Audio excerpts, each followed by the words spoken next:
I know in our challenging times, this is something that is tough to do, but I definitely appreciate the league, the administration for all that they do. I also want to commend this league, even though I was not a part of it, but commend this league's administrators and doctors for getting through last year a phenomenal challenge with COVID-19 and being able to have a season, a modified season of sorts. So a huge thank you and show my appreciation to all the doctors and administrators who were involved in that. Obviously, we are a week or so away from opening camp. I can't tell you how excited I am. I know that's kind of the catchword of talking days, but I'm excited about where our players are. I'm excited about the progress they've made since the time I've got here through spring ball, now through the summer.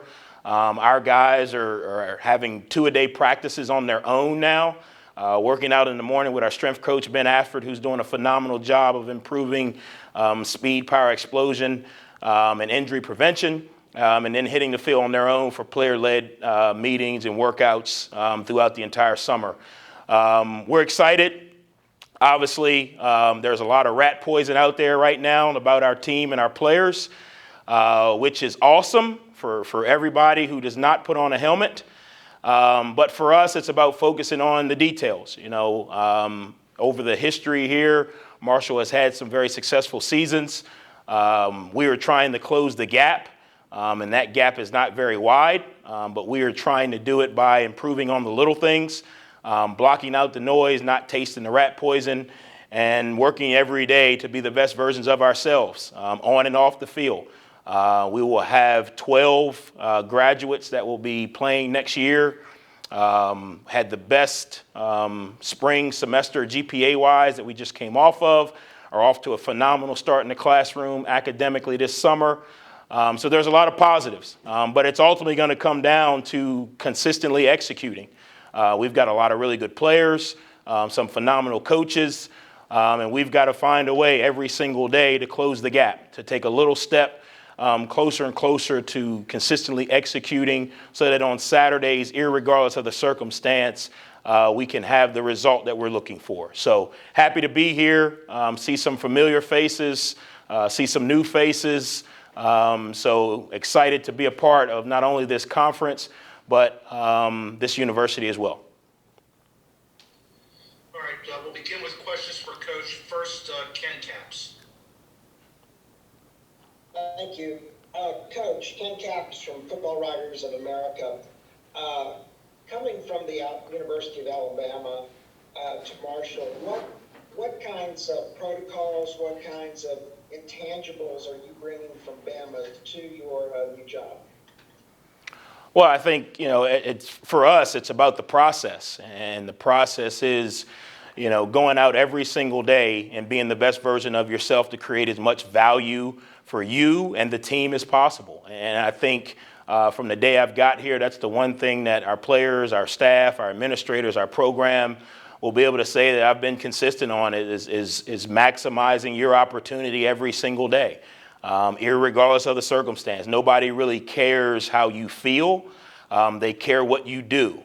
So we've got to be able, and we have been able up until this point, to put all the other circumstances aside and work towards a common goal individually and collectively. Hey, Coach, just one follow-up. You know, you take over a team that started 7-0 last year and then had a downfall at the end of the season, still played in the conference championship game, but lost. So you're not really taking over a program that's just really down in the dumps. How do you think you can take it to the next level? Well, I think it goes back to, you know, standing on our core values every single day. You know, we've got to find a way to consistently have a positive attitude. We've got to compete in everything we do. We got to have an elite work ethic. And ultimately, it's going to come down to we have to be disciplined. And that's what it's going to take in order for us to close that gap. The tough part about, you know, kind of closing the gap or getting to that next step is what you did last year, it really doesn't matter. You got to continue. You got to start all over. And you got to do everything you did last year to get to the point to where you were, and then you got to do a little bit more to get over the hump. So Yes, we were 7-0 last year. Yes, they did play in the conference championship game, but none of those points carry over. The experiences carry over and what you learn carry over, but we got to start from scratch. And that's an everyday approach of trying to close the gap and trying to be more consistent in all phases of our lives, our program, and obviously on the football field. Paul Swan's next. Coach, good seeing you again. Hey, Paul. It's been a few months now since you've taken over this program, so you've gotten more familiar with Conference USA as a coach of Conference USA. What's your overall impression of the league? Some of your fellow coaches, some of the programs you're going to be going up against. Just, what's your take on this league now as you know more? Yeah, I think it's a phenomenal league. I mean, there is a lot of really, really good coaches in this league. There's a lot of really, really good players in this league. I'm excited for the challenge, not only to compete on the field, but also to compete in recruiting, also compete in the facilities race. There's a lot of bright minds. I mean, you look at the conference, and you've got an older veteran and Coach Stockstill and Coach Holtz, and you got some younger guys that I've kind of grown up with, and Coach Ronnie and Coach Healy, and you've got Coach Willie there at FAU that's been to some phenomenal places. I think the experience that this conference brings from a coaching standpoint is second to none. And then I think when you really look at the players that are in this league, there's some really good football players in this league. And being able to go against them week in and week out is going to be a great challenge for our players, a great challenge for our program. Nicole Auerbach. Hey, Coach Huff, how are you? I'm great. How are you? Good. My question is about the proposed 12-team college football playoff. You've obviously been part of the current iteration. I'm wondering what you thought when you looked at it, when you thought about adding, a game or two for some of these teams, but just as someone who's experienced it, what your thoughts are on the new format. Yeah, I think any time that you can give student athletes an opportunity to compete at the highest level, it's a good thing. But there are consequences to that, and you got to weigh the risk and reward. Obviously, you're adding more games, so from a health and safety standpoint, you're putting the players at risk. Obviously, you run the risk of demeaning the other bowl games, which I think are extremely important, not only for the student-athlete experience, but for the organizations and the communities where these bowl games are held. So I think you got to be mindful of the totality of making this 12-team playoff. I think for the players, for the coaches, for the programs, I think it's great to be able to compete at a high level. But I do think there are some risks that we got to be aware of. And I think as we grow more into this, I think we'll be able to kind of get a better gauge on how to manage the risk and the rewards. All right, Grant Taylor, HD Media. Hey, Coach. How's it going, Mike? I'm good, man. How are you? Good.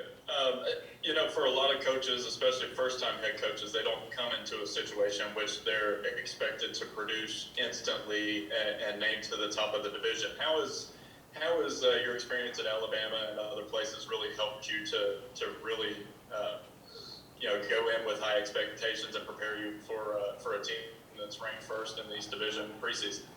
Yeah, I learned not to taste the rat poison, which you were throwing out a lot of it right there, which is great for you. It means nothing to me. Expectations are a right. Expectations are a privilege. People expect losers to lose and expect winners to win. So it's a privilege to have those expectations, but it doesn't change the day-to-day work that we got to do to get there. I mean, no team is going to come out and say, oh, they picked you guys to win some games, so we're going to, go back in the locker room. So for our players not to taste the rat poison that you're throwing out there is one. For you, kind of being our guy, not to throw the rat poison too. But really it comes down to how consistently can we execute. And like I say, it's great to have the expectations. I think that speaks to the players that we have and the job they've done and the talent they have in this community, in this program. But again, we got to go out every single day with a focus and intensity that our opponents can't match. And we got to execute. That's what wins games. Polls don't win games. Rankings don't win games. Devontae Smith was not on one Heisman preseason watch list, not one. And he won the Heisman. And what you don't see on the list is every day after practice, the kid caught 100 balls off the jugs machine. What you don't see on the list is the kid was in the office for hours, countless hours watching the film. So although the lists are great, I want our players to understand that you don't see the work on the list. You don't see your intensity, your focus, your execution on the list. The list is just a list. So we want to make sure that we get our players to focus on the work that needs to be done every single day in order for us to be able to be successful.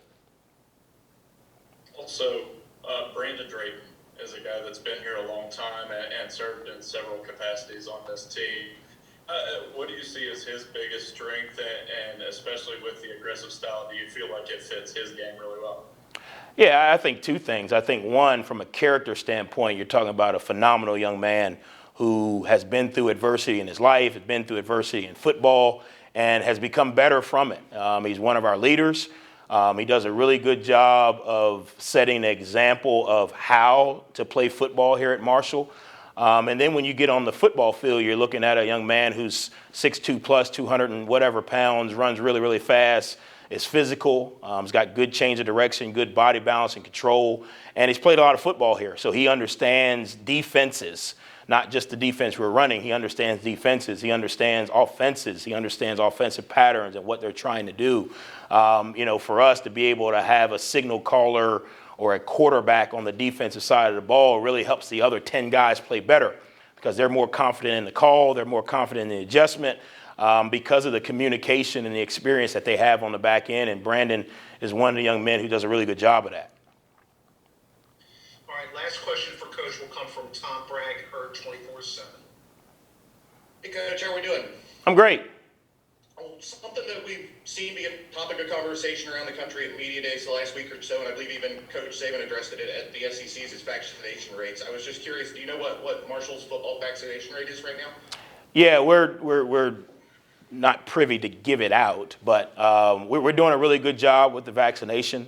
A lot of our players have gotten vaccinated. We did not mandate the vaccine here at Marshall, but I mandated education.